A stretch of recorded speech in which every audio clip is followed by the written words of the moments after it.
चलिए बेटा, आज का टॉपिक है हमारा तीसरा रिफॉर्म हम पढ़ने जा रहे हैं, जिसका नाम क्या है? Green revolution. ठीक है। ग्रीन रेवोल्यूशन का एक और नाम, जब हमने स्टार्ट किया था रिफॉर्म, तो उसमें हमने टेक्निकल रिफॉर्म नाम दिया था। तीन रिफॉर्म, जिसमें से दो रिफॉर्म पढ़ चुके हैं। लैंड रिफॉर्म, जिसको इंस्टीट्यूशनल रिफॉर्म के नाम से जानते हैं हम। दूसरा जनरल रिफॉर्म, उसका कोई दूसरा नाम नहीं है, सिर्फ जनरल रिफॉर्म है। तीसरा क्या है? Green revolution. इसका एक और नाम क्या है? Technical reform. ठीक है। ग्रीन रेवोल्यूशन इंपॉर्टेंट टॉपिक है, एग्जाम में क्वेश्चन 100% आता है इस टॉपिक में से। ध्यान समझना ये है क्या। 1950 से लेकर 1990 के बीच की बात हो रही है, और ग्रीन रेवोल्यूशन आया 1965 में। ये याद कर लो कब आया? 1965 में। है क्या ये ग्रीन रेवोल्यूशन? बेटा, ग्रीन का मतलब यहाँ पर है एग्रीकल्चर, और रिवोल्यूशन का मतलब यहाँ पर है, रिवोल्यूशन अकाउंट नहीं, अकाउंट में जो पढ़ रहे हो वो नहीं है। रिवोल्यूशन का मतलब यहाँ पर है सडनली और ज्यादा प्रोडक्शन। तो एग्रीकल्चर में क्या हुआ? सडनली और ज्यादा प्रोडक्शन, मतलब एग्रीकल्चर में सडनली बहुत ज्यादा प्रोडक्शन को हमने क्या नाम दे दिया? ग्रीन रेवोल्यूशन नाम दिया। ठीक है बेटा।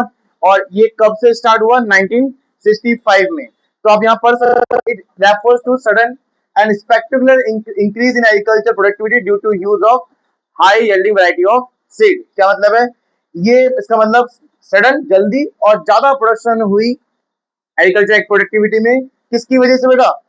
High yielding variety of seeds. क्या होता है ये high yielding variety of seeds? क्या है एक्चुअली ना, किसान जो थे वो कन्वेंशनल सीड यूज कर रहे थे, सीड, है ना। तो कन्वेंशनल सीड मतलब पुराने जो भी पौधे उगते थे उसी से बीज बनाते थे और उसी को यूज करते हुए आ रहे थे। लेकिन ये जो सीड्स है कन्वेंशनल सीड को यूज करके हमने ये इन सीड्स को यूज किया। High yielding variety of seeds, ये बाहर से इंपोर्ट किए गए थे, और पूरे देश में नहीं, कुछ स्टेट में पहले इसे यूज किया गया, जैसे पंजाब में, झारखंड में और हरियाणा वगैरह में। ठीक है। उस टाइम पे दो तीन स्टेट में इसको यूज किया, क्योंकि बड़े काफी महंगे होते थे, और इतना महंगा होते थे तो बाकी एरिया में लोग अफोर्ड नहीं कर पाते, इसलिए दो तीन स्टेट में पहले इसको यूज किया गया था। कब हुआ, कब लॉन्च हुआ था ये? 1965 में। और आपको मैंने शॉर्ट में एक बताया था, 1966 से लेकर 1969 तक एनुअल 3 ईयर प्लान आए थे, जो इंदिरा गांधी लेके आए थे। उसमें भी मेनली फोकस एग्रीकल्चर पे ही था, और ये उस टाइम की बात हो रही है। ठीक है। तो इस साल में मेनली फोकस किस पे था? एग्रीकल्चर पे ही था। बेटा, ग्रीन रेवोल्यूशन के फादर अगर एग्जाम में आते हैं कि भैया एमसीक्यू या किसी में भी कि आपसे पूछा जाए कि फादर कौन है, या आपके आंसर का प्रेजेंटेशन में भी आप सेकंड लाइन में यूज कर सकते हो। First line definition, second line में क्या यूज कर सकते हो कि who the father of green revolution? M S Swaminathan. ठीक है, आपको याद रखना है एम एस स्वामीनाथन। ये छोटी छोटी चीजें हैं जो आप भूल सकते हो, पर एग्जाम में एमसीक्यू में आ सकते हैं। मैं कहता हूँ एमसीक्यू छोड़ो, आप अपने आंसर में भी प्रेजेंट कर सकते हो चीजों को। ठीक है। जैसे ग्रीन रेवोल्यूशन का स्टार्ट किया आपने, मान लो आपसे फायदे पूछे गए, लेकिन आप तुरंत फायदे नहीं बताओगे। आप पहले पहले ग्रीन रेवोल्यूशन क्या होता है, किसने इंट्रोड्यूस किया, फिर आप उसके फायदे पे आओ। ऐसे आंसर का प्रेजेंटेशन काफी बेहतर हो जाता है। चलिए बेटा, इसके बाद हम देखेंगे कि गवर्नमेंट ने कौन कौन सी चीजें इनिशिएटिव ली थी ग्रीन रेवोल्यूशन में, जिससे प्रोडक्शन बहुत ज्यादा हुई। तो बेटा, पहला है इसमें क्या? Use of high yielding variety of seed. जैसे आप बता दिया मैंने कि सबसे पहले ग्रीन रेवोल्यूशन का पहला जो मेन रीजन है प्रोडक्शन ज्यादा बढ़ने का, वो यही है क्या? Use of high yielding variety of seeds. अलग अलग तरह की वैरायटी ऑफ सीड्स को यूज किया गया, वो भी हाई क्वालिटी के, जो कि बाहर से इंपोर्ट किया गया था। बेटा, इसमें लिखा हुआ है, बेटा देखो यहाँ पे, since 1965 high yielding variety seeds have replace, इसको रिप्लेस करा, किसको रिप्लेस किया गया?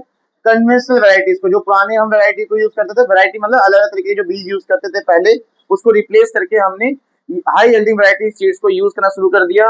कुछ डाटा है यहाँ पे 12-13 में 3.38 लाख क्विंटल सीड है ये। इतने क्विंटल सीड को सप्लाई किया गया पूरे कंट्री में। बेटा, ये 2012 की बात हो रही है, तो इस टाइम पे पूरे कंट्री में हम यही सीड यूज कर रहे हैं।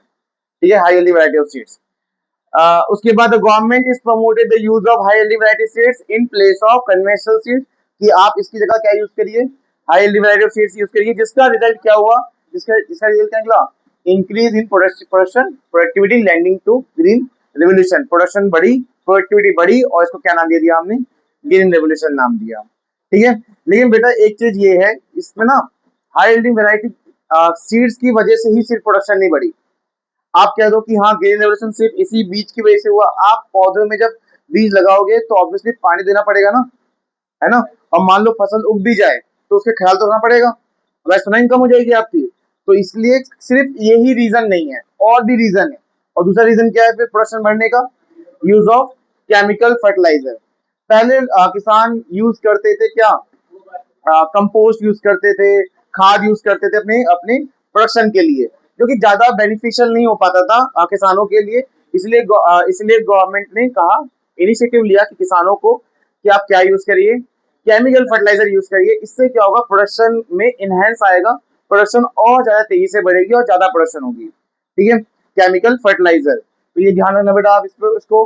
Chemical fertiliser is being increasingly used to enhance productivity, use to compose manually also encourage. साथ साथ ये भी बोला गया कि आप ये भी सब यूज करिए, ऐसा नहीं आप केमिकल फर्टिलाइजर यूज करो, आप साथ साथ ये भी यूज कर सकते हो, कंपोस्ट भी यूज कर सकते हो। Use of chemical fertiliser is being promoted by the government and the farmer are encouraged to use them। Government ने इनिशिएटिव लिया कि आप इसे यूज करिए, और किसानों को भी एनकरेज किया गया कि आप केमिकल फर्टिलाइजर यूज करिए, जिससे क्या होगा, आपकी प्रोडक्शन काफी बढ़ेगी। और use of organic manual is also encourage, कि आप इन ऑर्गेनिक मैन्युअल जो है, कंपोस्ट वगैरह जो होते हैं, इन सबको भी साथ साथ यूज करते नहीं, आप सीधा सिंपल आप सिर्फ केमिकल फर्टिलाइजर पे डिपेंड ना हो। तो बताइए, क्या प्रोडक्शन को बढ़ाने में सिर्फ HIV सीड्स का यूज है? नहीं, साथ साथ केमिकल फर्टिलाइजर। ठीक है, केमिकल फर्टिलाइजर का भी इंपॉर्टेंट रोल रहा प्रोडक्शन को बढ़ाने में। लेकिन सिर्फ 2 पॉइंट नहीं है, और भी कुछ रीजन है जिसकी वजह से प्रोडक्शन बढ़ी। और तीसरा है बेटा क्या, use of pesticide and insecticides. ये क्या होते हैं, जब आपकी फसल तैयार हो जाती है तो उसे कीड़े मकोड़े से बचाने के लिए, क्योंकि अगर आप कीड़े मकोड़े से बचाओगे नहीं तो आप फिर से आप लॉस में आ जाओगे, तो कोई फायदा नहीं होगा इतने प्रोडक्शन को करने का, है ना। तो आप जो प्रोडक्शन ज्यादा कर चुके हो उसको बचाना भी तो है, तो आप बचाओ किससे, पेस्टिसाइड और इंसेक्टिसाइड से। ठीक है, इसको भी गवर्नमेंट ने इनिशिएटिव लिया। और फिर देखो, गवर्नमेंट ने ये सिर्फ इतना नहीं कहा कि आप सिर्फ करिए, नहीं, गवर्नमेंट ने भी कुछ ऐसे प्लांट ओपन किए थे जहां से आप गवर्नमेंट से पैसे देकर अपने जो भी फील्ड है आपकी, जो खेती बाड़ी है, उसमें आप ये इसे छिड़काव करवा सकते हो। आपके पास, आप कैपेबल हो तो आप भी कराइए खुद से, और नहीं है तो आप गवर्नमेंट की हेल्प ले सकते हैं।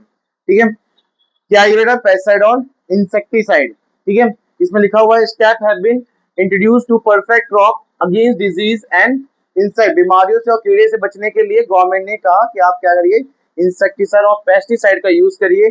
Government is advocated to use insecticide and pesticide reducedly for the protect the crop of disease and insect. Government ने आपसे कहा, आपको इंकरेज किया कि आप इंसेक्टिसाइड और पेस्टिसाइड यूज करिए, ताकि आप जो बीमारी है, फसल में बीमारी हो जाती है ना, और दूसरा इंसेक्ट से बचा जा सके। और सिर्फ बोला नहीं, 14 सेंट्रल प्लांट भी ओपन कर दिए गवर्नमेंट ने, जहां आप जाके इनसे किराए पे अपने खेतों पे भी छिड़काव करा सकते हैं। ये सब डाटा है, ठीक है, ये डाटा को याद रखना है, जो मैं 14 बोल देता हूँ, कभी कुछ डाटा बोलता हूँ, याद रखना है इसको। ठीक है बेटा, सिर्फ इतना ही नहीं है, एक और भी चीज है यहाँ पे। क्या, ये लास्ट है, ये लास्ट है, क्या है इसमें, साइंटिफिक क्रॉप रोटेशन। इसका मतलब क्या है, देखो मैं कहता हूँ क्या, जैसे फॉर एग्जांपल किसान ने धान की खेती करी, चावल की खेती करी। चावल की खेती पूरे साल नहीं चलती, 5-6 महीने चलती है। 5-6 महीने जो भी उसने प्रोडक्शन किया, सबसे पहले उसने HFC रिड्यूस किया धान की खेती में। उसके बाद उसने क्या करा, उसमें क्या यूज किया, केमिकल फर्टिलाइजर। फिर उसके बाद फसल उग चुकी है, उसे बचाने के लिए पेस्टिसाइड इंसेक्टिसाइड यूज किया। अब वो फसल काट के अपना कमा चुका है, लेकिन जो बाकी के 6 महीने बचे हैं, अब गवर्नमेंट चाहती है कि यार इसमें भी प्रोडक्शन हो, ये खाली जमीन, ऐसे खाली जमीन में छोड़ो इसको। तो अब उसके लिए गवर्नमेंट ने क्या करा कि आप क्या करो, साइंटिफिक क्रॉप रोटेशन करो। इसका मतलब ये है कि अपने अपने तरीके से प्रोडक्शन मत करो जमीन पे, क्या पता वहां उग ही रहा हो जो तुम सोच रहे हो। आप आज तक सिर्फ क्या उगाते थे उसमें, गेहूं, सॉरी चावल, तो आपको लगता है सर उस जमीन पे क्या उगे, चावल ही उगेगा। लेकिन अगर आपने मान लीजिए खुद से कुछ और सोच लिया कि मैं ये उगाता हूँ, जरूर नहीं उगेगा, क्योंकि हर मिट्टी बनी हुई है किसी प्रोडक्ट के लिए, है ना। इसलिए बोला गया कि आप क्या करिए, साइंटिफिक क्रॉप रोटेशन करिए। मतलब आप अपनी मिट्टी की जांच करवाओ और ये पता लगवाओ कि इस मिट्टी पे कौन सी अच्छी फसल और हो सकती है साइंटिफिक तरीके से। इससे क्या होगा, आप नेक्स्ट 6 महीने और प्रोडक्शन करोगे, उससे क्या होगा,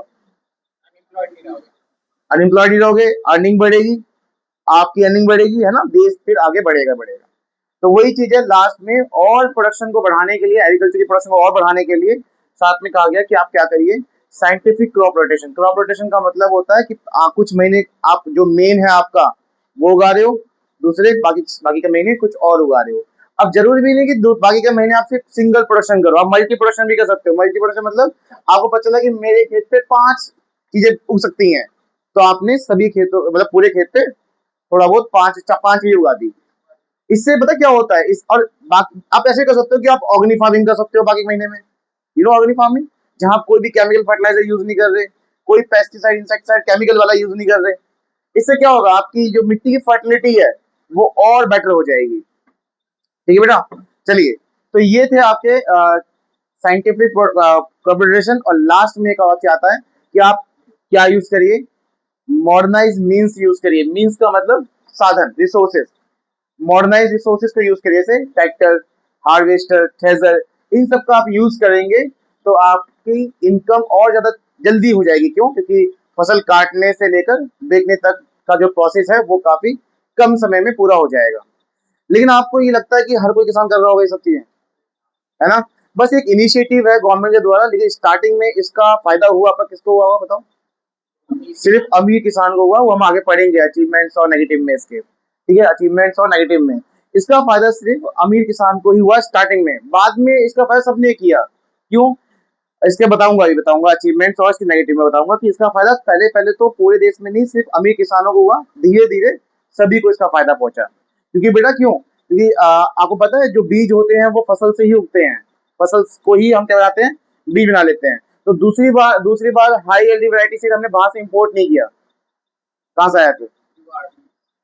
जो खेती बाड़ी हुई स्टार्टिंग के 2-3 स्टेट में, वहीं से क्या हो गए, बीज की रिक्वायरमेंट फुलफिल हो गई। तो बाहर, तो फिर वो पूरे देश में फैला बाद में।